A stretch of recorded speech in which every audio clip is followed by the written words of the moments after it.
Hello दोस्तों, कैसे हैं आप लोग। आप सभी का स्वागत है मेरे चैनल पे।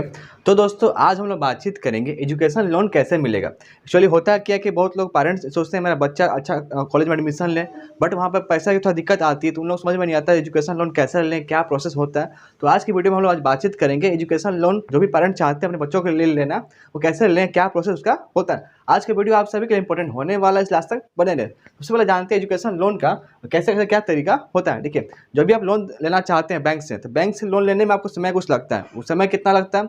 2 वीक से लेकर 4 वीक आपका समय लगता है, यानी कह सकते हैं 2 हफ्ता से लेकर 4 हफ्ता लग सकता है, यानी कह सकते हैं पूरा 1 महीना आपका का भी समय आपका लग सकता है। डिपेंड करता है कि आपका बैंक में अच्छा आपका सोर्स है, तब जल्दी से भी लोन मिल जाता है। यदि आपका बैंक में कोई जान पहचान आदमी है या फिर कोई नॉन पर्सन है, तो लोन जल्दी मिल जाता है। नहीं तो बहुत से क्या करते हैं, बैंक क्या करते हैं, आपको बहुत परेशान करते हैं, आज आना, कल आना, परसों आना। आपका बहुत सारा डॉक्यूमेंट देखेंगे, बोलेंगे परसों आना, तो उसके नेक्स्ट डे आना। आपको बहुत ज़्यादा परेशान भी किया जाता है। तो आपको क्या रखना कि यदि आपके बैंक में कोई सोर्स है या फिर कोई आपका जानकारी कोई इंसान है, कोई नॉन पर्सन है, तो अपना सारा डॉक्यूमेंट्स रेडी रखिए, उनसे बातचीत कीजिए और लोन तुरंत अपना सैंक्शन करवा लीजिए। जो भी समय लगता है 2 वीक से लेकर 4 वीक का आपका समय लगेगा लोन लेने में, ठीक है। ये समय और ज़्यादा भी हो सकता है और कम भी हो सकता है, डिपेंड करता है आपका कितना अच्छा पहचान है बैंक में, ठीक है। सबसे पहले क्या कीजिए, लोन लेने से पहले, ठीक है, आपको क्या करना है, एक वेबसाइट पर जाना, जहाँ पर आपको खुद को करना पड़ेगा रजिस्टर कि मुझे लोन चाहिए। वो नाम है वेबसाइट का, क्या नाम है, vidyalakshmi.co.in। आपको इस जाना, वेबसाइट पर जाना, गूगल पर जाना, गूगल पर टाइप करके ये वेबसाइट जो हमारा है vidyalakshmi.co.in पे आपको जाना है, वहाँ आप खुद को करना रजिस्टर। उसके बाद जाना बैंक में, जाना नेक्स्ट प्रोसेस के लिए, बैंक में लोन लेने के लिए, ठीक है।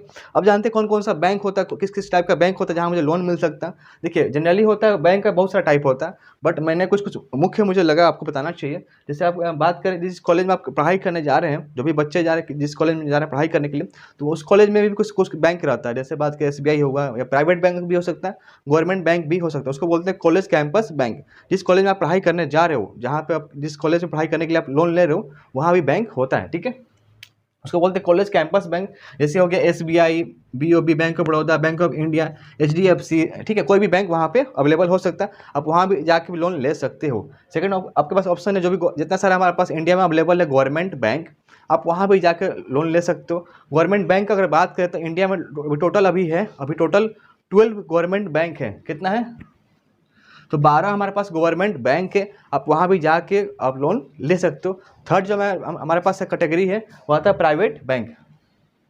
इंडिया में जितना सारा प्राइवेट बैंक है, बैंक में जाके आप लोन ले सकते हो। जैसे बात करें HDFC, ICICI बैंक है, एक्सिस बैंक है, कोटक महिंद्रा बैंक है, ठीक है, IDBI है, इतना सारा बैंक प्राइवेट देख रहे हो, वहाँ पर जाके अपना सारा डॉक्यूमेंट्स रेडी रख के वहाँ जाकर लोन आप ले सकते हो। सबसे पहले जानते हैं लोन का प्रोसेस क्या होगा। ये तो मुझे पता चल गया मुझे कहाँ कहाँ लोन मिलेगा, कौन कौन से बैंक से लोन मिलेगा।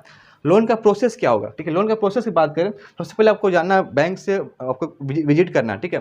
बैंक में जाना, कौन कौन सा डॉक्यूमेंट लगेगा उससे सारा लिस्ट बना के रखना। उसके बाद वहाँ पता करना क्या क्या प्रोसेस होता है।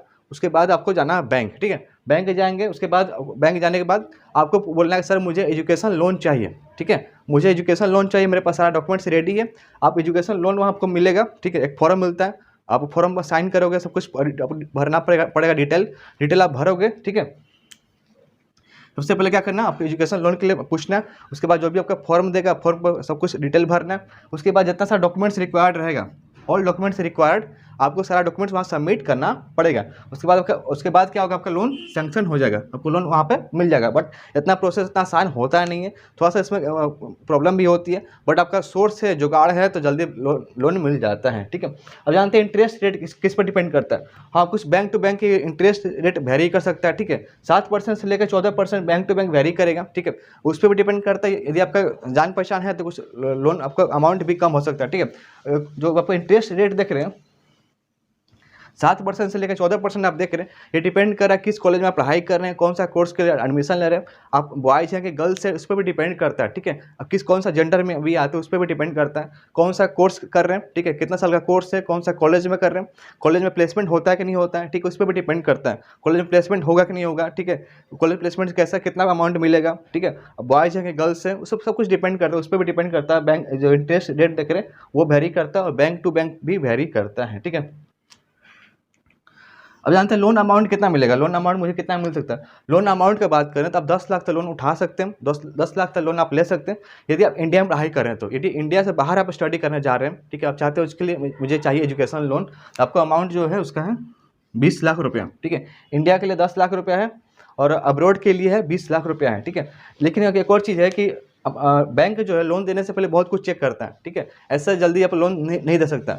बैंक लोन देने से पहले आपका इनकम चेक करेगा, आपके पेरेंट्स का इनकम चेक करेगा, ठीक है। यदि आप बहुत गरीब हैं या बहुत ज़्यादा मिडिल फैमिली से भी बहुत नीचे आते हैं तो आपको बैंक लोन नहीं देगा, ठीक है। तो कम से एक मिनिमम आपका अमाउंट अर्निंग होना चाहिए, उस अर्निंग के ऊपर ही आपको बैंक लोन दे सकता है। कभी कभी क्या होता है कि बहुत गरीब फैमिली के भी आते हैं तो उनको बैंक लोन नहीं दे सकता, क्योंकि उन लोग देखता है कि यदि मैं इसको बैंक लोन इसको दे देता हूँ तो मुझे पैसा बाद में वापस कर पाएगा कि नहीं कर पाएगा, कहीं मेरा पैसा डूब तो ना जाए। बैंक ये भी बहुत कुछ देखता है, मतलब पेरेंट का इनकम भी चेक करता है, आपका भी इनकम चेक करता है, आपका घर द्वार भी चेक करता है, आपके पास क्या क्या कोलेटरल मनी क्या क्या है, ठीक है, क्या क्या चीज़ आप जमा कर सकते हो, वो भी सारा कुछ चेक करता है। तो दोस्तों अब हम लोग जानते हैं कि डॉक्यूमेंट कौन कौन सा रिक्वायर्ड रहेगा जिससे मैं लोन ले सकता हूँ। देखिए डॉक्यूमेंट का बात करें तो एप्लीकेशन फॉर्म ऑफ बैंक, जो भी आपको बैंक फॉर्म देगा एप्लीकेशन भरने के लिए, सारा डॉक्यूमेंट देगा, आपको पहले वो फुलफिल करना है, ठीक है। एप्लीकेशन फॉर्म ऑफ बैंक आपको भरना है। उसके बाद एडमिशन लेटर, क्योंकि आप एजुकेशन लोन ले रहे हो तो किस कॉलेज में आप पढ़ रहे हो तो उस कॉलेज का आपको एक एडमिशन लेटर मिलता है कि हाँ आप इस कॉलेज में आप एडमिशन लेने वाले हो, तो आपको वो जमा करना पड़ेगा। साथ ही साथ fee structure with college seal, ठीक है। आप कॉलेज में बात करोगे तो फी स्ट्रक्चर विथ सील करके आपको देगा, ठीक है। एक पेज देता है जिसमें कॉलेज का फी स्ट्रक्चर लगेगा, कितना अमाउंट लगने वाला है, उससे बैंक से एक अनुमान मिल जाता है कि मुझे इतना पैसा इसको देना पड़ेगा, ठीक है। तो fee structure with college seal, ठीक है, यहाँ वर्ड आप जरूर देखिएगा, कॉलेज सील आपको देना पड़ेगा, ठीक है। ऊपर से आपका प्रोस्पेक्टस ऑफ कॉलेज, जिस कॉलेज में पढ़ाई कर रहे हैं उस कॉलेज का प्रोस्पेक्टस आता है, ठीक है, आप वो उसको सबमिट करना पड़ेगा। उसके अलावा आप आईडी कार्ड दे सकते हो, Aadhaar card, PAN card, driving licence आप जमा कर सकते हो, ठीक है। आधार कार्ड पैन कार्ड ये प्रूव करता है वो इंसान आप ही हैं, रियल है, और ये भी प्रूव करता है कि आपका एड्रेस कहाँ पे है, इसलिए आपका वो डॉक्यूमेंट लिया जाता है, ठीक है। और पासपोर्ट साइज फोटो भी लगेगा, आपका 6 से 8 पासपोर्ट साइज फोटो लगेगा। आपको पता है बैंक में फोटो बहुत ज़्यादा लगता है, तो 6 से 8 पासपोर्ट साइज फोटो जो होता है लेटेस्ट करेंट का, वो निकलवा लीजिएगा, ठीक है। उसके अलावा बात करें 10th का 12th का मार्कशीट प्लस लगेगा सर्टिफिकेट, ठीक है। उसके अलावा बात करें गैप सर्टिफिकेट भी लगेगा। यदि आपने कुछ साल गैप लिया, 1 साल 2 साल 3 साल का गैप भी लिया, मतलब 12th करने के बाद क्या कभी कभी क्या होता है, जो बच्चे मेडिकल की तैयारी करते हैं या फिर किसी आप कोर्स के लिए आप तैयारी कर रहे हो, तो 12th के बाद हम लोग ले लेते हैं ड्रॉप, 1 साल 2 साल की तैयारी करने के लिए उस टाइम ले लिया जाता है ड्रॉप। तो ड्रॉप के लिए बनवाया जाता है गैप सर्टिफिकेट। गैप सर्टिफिकेट बनता है कोर्ट से बनता है, बहुत ही आसान काम से बन जाता है। यदि गैप सर्टिफिकेट कैसे बनता है उसका वीडियो चाहिए तो मैं लिंक डाल दूंगा डिस्क्रिप्शन में, आप वहाँ से चेकआउट कर सकते हो। मैं ऑलरेडी इस पर वीडियो बना चुका हूँ कैसे बनता है gap certificate.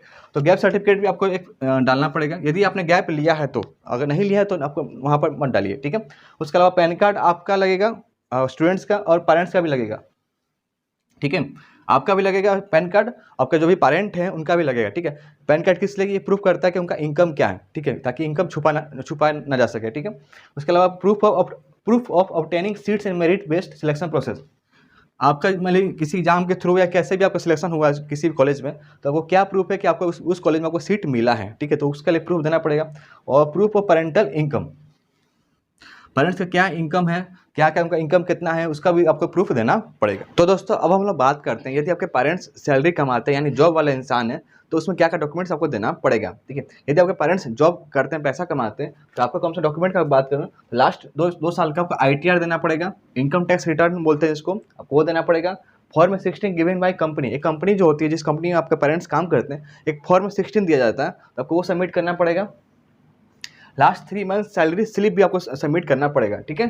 Last 3 month salary slip और लास्ट 6 मंथ बैंक स्टेटमेंट भी आपको देना पड़ेगा आपके पेरेंट्स का, ठीक है, तब जाके आप एजुकेशन लोन ले पाएंगे, ठीक है।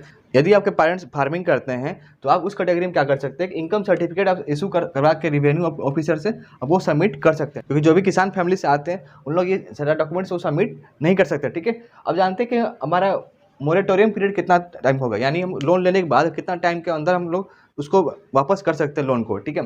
तो मोरेटोरियम पीरियड का बात करें 6 मंथ से लेकर 3 साल तक आपको समय दिया जाता है। आप जब कोर्स कंप्लीट करते हैं, कोर्स कंप्लीट होने के बाद आपको समय दिया जाता है 6 मंथ से लेकर 3 ईयर्स तक समय दिया जाता है आपको, यानी कह सकते हैं 6 महीना से लेकर 3 साल तक आपको समय दिया जाता है उस पीरियड में आपको जमा करने का, ठीक है। यानी कह सकते हैं उसमें आपको वक्त दिया जाता है कि आप पैसा वापस कर सकते हैं, ठीक है। उसके बाद यदि बात करें अब ये यदि पीरियड आप क्रॉस कर देते हैं तो आपको एक और टाइम दिया जाता है, 10 से 15 साल दिया जाता है लोन रीपेमेंट करने का, ठीक है। 10 से 15 साल टाइमिंग दिया जाता है लोन रीपेमेंट करने का। जितना चीज़ मैं बता रहा हूँ वो बैंक टू बैंक वेरी करेगा, और बैंक से आपका कैसा सोर्स है, कैसा आपका जान पहचान, उस पर भी डिपेंड करता है, ठीक है। एक और चीज़ बता दूँ, जो भी आप पेमेंट करोगे ना, जो भी पैसा वापस करोगे बैंक को, आप दो कंडीशन में वापस कर सकते हो। या फिर आप पैसा जो भी वापस करोगे वो ईएमआई बनवा लेना, ईएमआई, या फिर आप पूरा आपका पूरा पैसा वापस कर सकते हो। टोटली डिपेंड आप पे करता है कि आप ईएमआई के फॉर्म में वापस कर रहे हो या फिर टोटली आप इनकम एक बार में आप पेमेंट वापस कर रहे हो। ठीक है, ये टोटली डिपेंड आप पे करता है। यदि आपका पेमेंट 7 लाख से ऊपर आप कर्ज लेते हो या फिर 7 लाख से ऊपर आप एजुकेशन लोन लेते हो, तो उस कंडीशन में आपका बैंक कुछ आपका कोलेटरल सिक्योरिटी जमा करता है। ठीक है, वो क्या क्या हो सकता है, कोलेटरल सिक्योरिटी क्या क्या हो सकता है? हो सकता है आपका ज़मीन का कागजात हो सकता है, कोई ज़मीन का कागज़ हो सकता है, या फिर कोई आपके पास दुकान है या फिर शॉप है उसका कागज़ हो सकता है, आपका घर का कागज़ हो सकता है। ठीक है, या फिर आपने कोई पैसा जमा किया है, फिक्स्ड डिपॉजिट किया है जिसको बोलते हैं एफडी बोलते हैं, आपका वो पैसा आपका प्रूफ देना पड़ेगा। या फिर आपके पास कोई एलआईसी पॉलिसी है, ठीक है, वो आपको दे सकते हैं। या फिर कोई आपने कोई स्टॉक मार्केट में कोई पैसा निवेश किया है, कोई इन्वेस्टमेंट किया स्टॉक मार्केट में, आपको वो प्रूफ देना पड़ेगा, तभी जाकर आपका अमाउंट उतना मिल पाएगा। क्योंकि बिना उस सिक्योरिटी के लिए आपको, क्योंकि आपका अमाउंट 7 लाख से ज़्यादा है, ठीक है, तो बिना सिक्योरिटी लिए उन लोग आपको पैसा देंगे नहीं। ठीक है, यदि आपका 4 लाख तक आप अमाउंट लेते हैं, 4 लाख तक मान लीजिए आप कर्ज लेते हैं या लोन लेते हैं, तो नो सिक्योरिटी, कोई गारंटर की कोई ज़रूरत नहीं पड़ता। आमतौर पर जनरली बैंक लेता नहीं है, नो सिक्योरिटी नो गारंटर, वो लोग आपका काम चल जाता है। ठीक है, तो आपको आराम से टेंशन फ्री रहिए। 4 लाख लोन जो भी है नो सिक्योरिटी नो गारंटर के तौर पे आराम से आप ले सकते हैं, टेंशन उस टाइम आप लोग रहिए फ्री। ये भी बैंक टू बैंक वेरी करता है। ठीक है, यदि आपका अमाउंट 4 लाख से लेकर 6.5 लाख तक है, यानी आपका अमाउंट 4 लाख से लेकर 6.5 लाख तक है, तो आपको एक कम से कम एक गारंटर देना पड़ेगा। ठीक है, नीड वन गारंटर, आपको वो गारंटर देना पड़ेगा। ठीक है, यदि आपका अमाउंट 6.5 लाख से ऊपर है, यानी अबव है, यहाँ पर जैसे मैंने बात किया 7 लाख से ऊपर या 6.5 लाख से आपका ऊपर है, तो आपको गारंटर प्लस सिक्योरिटी मनी कुछ ना कुछ आपको जमा करना पड़ेगा, जिसको कहते हैं कोलेटरल अमाउंट बोलते हैं या कोलेटरल चीज़ें बोलते हैं। आपको कुछ ना कुछ रखना पड़ेगा, गिरवी रखना पड़ेगा। ठीक है, आपको एक और चीज़ मेंशन करना पड़ेगा कि मुझे एजुकेशन लोन किस चीज़ के लिए चाहिए। मैं एजुकेशन लोन जो ले रहा हूँ वो किस क्या कहाँ का खर्चा होगा और किस किस पर्पज़ के लिए वो अमाउंट में ले रहा हूँ, तो आपको वो भी मेंशन करना पड़ेगा। जैसे हो सकता है आप ले सकते हैं ट्यूशन फ़ी के लिए ले सकते हैं, हॉस्टल मेस फ़ी के लिए ले सकते हैं, tuition fee, hostel fee, mess fee, ठीक है, लैपटॉप्स, बुक्स, ट्रांसपोर्टेशन, इस तरह का आपको जो भी चीज़ें खर्चा जहाँ पे आपका अमाउंट होगा आपको वो मेंशन करना पड़ेगा। भाई मैं ये आपका जो लोन ले रहा हूँ यहाँ पे खर्चा होने वाला है। ठीक है, अब जानते हैं कि एक और चीज़ आपको बता दूँ, जो भी आप पैसा लेने के बाद क्या होगा, जब पैसा कुछ आपको मिल जाएगा तो आपको हर साल आपको मार्कशीट भी कॉलेज का आपको दिखाना पड़ेगा। ठीक है, जो भी आप कॉलेज से पढ़ रहे हो, तो आपको क्या करना पड़ेगा, जो भी मार्कशीट आपके पास आया हर साल, जो भी आप पास आउट करोगे या सेमेस्टर वाइज जो भी आपका चलता होगा करिकुलम सेमेस्टर का, या फिर कह सकते हैं ईयरली आपको मार्कशीट आपको बैंक दिखाना पड़ेगा, मैं किस कॉलेज में पढ़ रहा हूँ, इस कॉलेज में सब कुछ पास हो चुका हूँ। ठीक है, तो सारा कुछ आपको शो ऑफ करना पड़ेगा। बैंक ये भी देखता है कि आपका पेरेंट्स का इनकम क्या है। ठीक है, वो भी ये देखता है आप जिस कॉलेज में पढ़ रहे हैं कॉलेज से प्लेसमेंट होने वाला कि नहीं होने वाला, आपका कोर्स का ड्यूरेशन कितना साल का कोर्स होने वाला, तमाम चीज़ चेक करता है, तभी बैंक लोन देता है। ऐसा कुछ भी नहीं हो सकता कि आपको कुछ गए अचानक से आपको लोन बैंक दे दिया, ऐसा कुछ नहीं होता। ठीक है, तो दोस्तों आज के वीडियो में इतना ही था। यदि आपके पास डाउट है या फिर कोई क्यूरीज है मुझे कमेंट कर सकते हैं, या फिर इंस्टाग्राम जो आईडी आ रहा है वहाँ मैसेज कर सकते हैं। मिलते हैं नए वीडियो में नए टॉपिक के साथ, तब तक ले जय हिंद।